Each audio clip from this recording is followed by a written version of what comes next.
Hi, this is Adam Diaz with Back to Radio, and you're listening to Fast Facts, the show that'll learn you something interesting in somewhere around 5 minutes or so.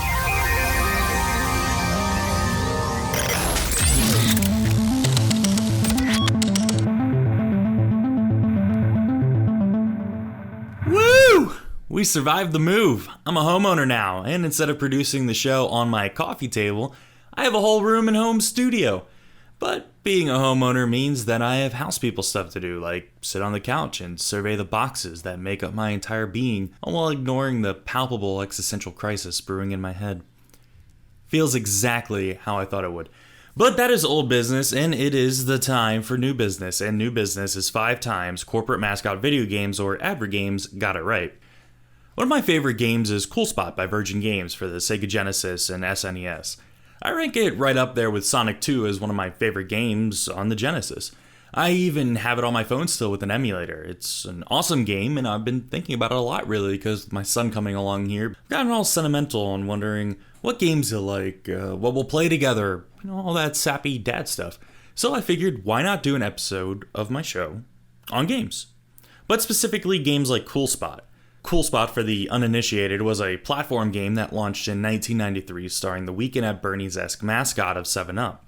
The objective was to go around the levels and collect these red tokens and kill any living thing that gets in your way with a blast of soda. Once the player collects enough tokens and gathers enough organic ingredients to make a New Age farmer's market look like a dollar store frozen food aisle, the player must then rescue your clone from a cage somewhere on the map. If you collect all of the tokens on the mission, you then unlock a bonus mission where you bounce around inside of a 7-Up bottle where you have a chance to get extra points and letters that save your progress if you die. And they were also needed to win prizes. Inside of the game box, there was an insert pamphlet that showed a variety of prizes you could win if you sent in a picture of your TV screen taken with your final score when you beat the game. You could win 7-Up products and clothing, and I'm fairly certain that there was even a money prize you could have won back in the day, but trying to find any evidence of the game's catalog prizes is hard to locate online, so I'm going off my memory on this thing. Something that can be corroborated, however, Cool Spot was ranked 88th on Complex's best Super Nintendo games of all time list. They felt that even with blatant product placement, it was an enjoyable platformer. Now, blatant product placement is honestly an understatement, but it also utterly misses the purpose of the game and other brand mascot games that came out in the early 90s. You see, on April 5th, 1989, a bill was introduced on the House floor. That bill was the Children's Television Act of 1990, and it put marketers on notice. The short and skinny of it is that the new law was to require the Federal Communications Commission, or FCC, to reinstate restrictions on advertising during children's television, to enforce the obligation of broadcasters to meet the educational and informational needs of the child audience, and for other purposes. In English, that means that the standards regarding advertising around children's programming was about to change. Smart marketing teams were ready to put their efforts into new and emerging media.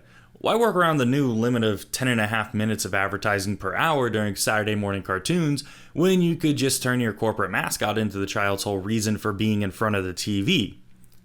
These licensed product video games were the equivalent of the Ocean Spray TikTok guy. If a game were fun or good enough, it could earn free advertising, both because people were paying or at least renting these games so the marketing tool could potentially turn a profit, and because if a game performed well, you'd get the people talking, which leads to projection and so many other big words to say that the sales department did a good job.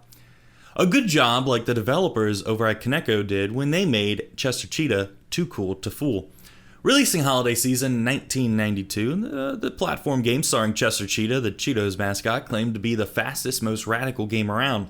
The opening dialogue makes sure to confirm that the use of radical was intentional.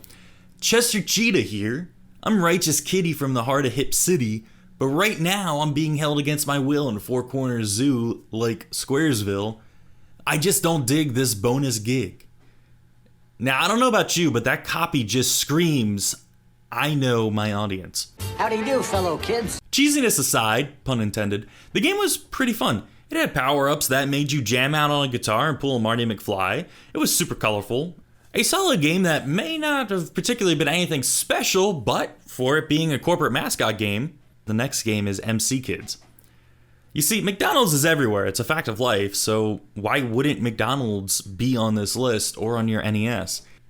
MC Kids was essentially a clone of Super Mario 3, and the kids took what should have been a slap in the face to fans of the Italian Plumber, and somehow wound up being a pretty decent game in its own right.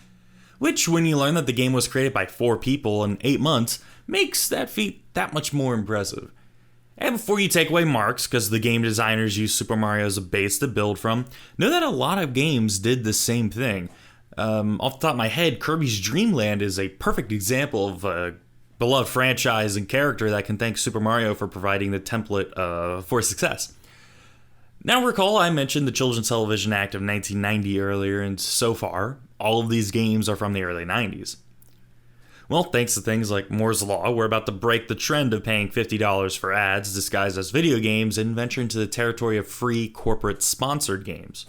Due to what can only be described as magic, because I don't feel like relearning why production, distribution, storage, and other business-related buzzwords becomes cheaper over time, companies were eventually able to give away free video games, shamelessly pushing their products and starring their mascots. But just because they were free didn't mean they were very good. This next game, however, became a cult classic and broke the mold. Debatably the best example of an Advergame done right, Chex Quest by Digital Cafe has quite the pedigree. Released in 1996 as a free video game included in Chex cereal boxes as a prize, Chex Quest was a total conversion of Doom. The game was a non-violent first-person shooter in the sense that the guns and monsters were replaced with not guns that were guns, but just called Zorchers, and the demons were replaced by Phlegmoids. These mucus-looking things. What this game did right to win a cult following was that it didn't bombard the player with product placement like the other titles I mentioned, but instead attempted to keep the spirit of the Ultimate Doom edition of the game, but have the nucleus be replaced by Chex.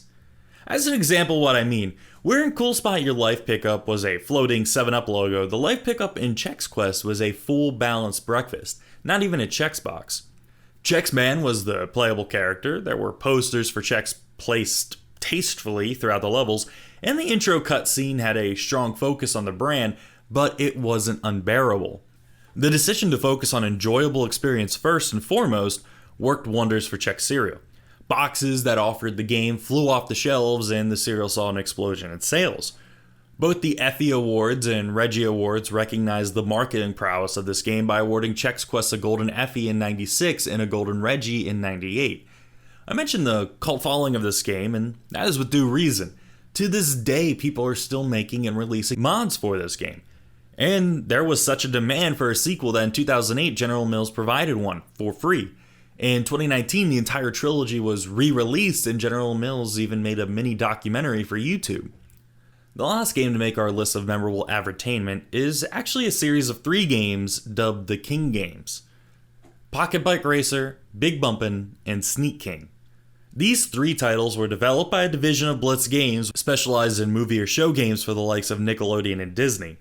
The idea was for these games to be sold on the Xbox Live Arcade, but at the final stage of development, the games were considered to be of substantial quality and were instead moved to a physical box product and were sold at Burger King locations for $3.99 a piece.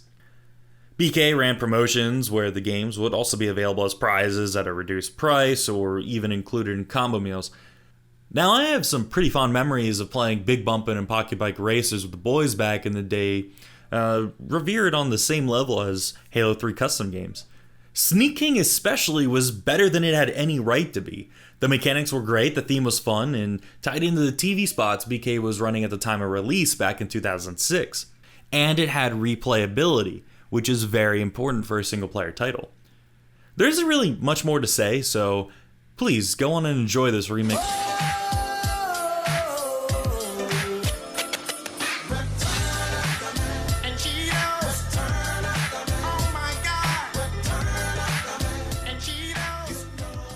As always, thank you so much for coming to me for all your opinionated lists, with a fact or two sprinkled in there somewhere. Now, Laura and I just got our delivery date. I won't really go into details, but we know for certain that June 17th, we get to welcome little baby Charles into this world.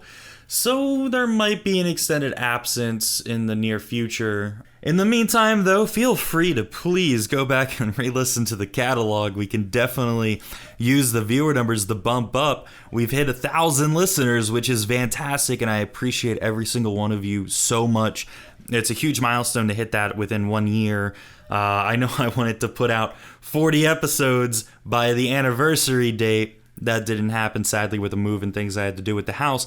But to hit 1,000 listeners, that's a pretty big achievement that I wasn't expecting to hit. So thank you all for surprising me with that little one. But anyway, I do hope you understand if the videos and the podcast slow down a little bit in the near future. Hopefully they'll start ramping back up.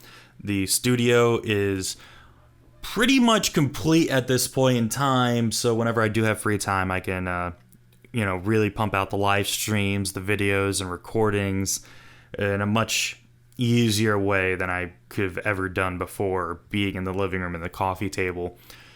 Anywho, this has been Fast Facts. I'm Adam Diaz. Stay safe. Adios.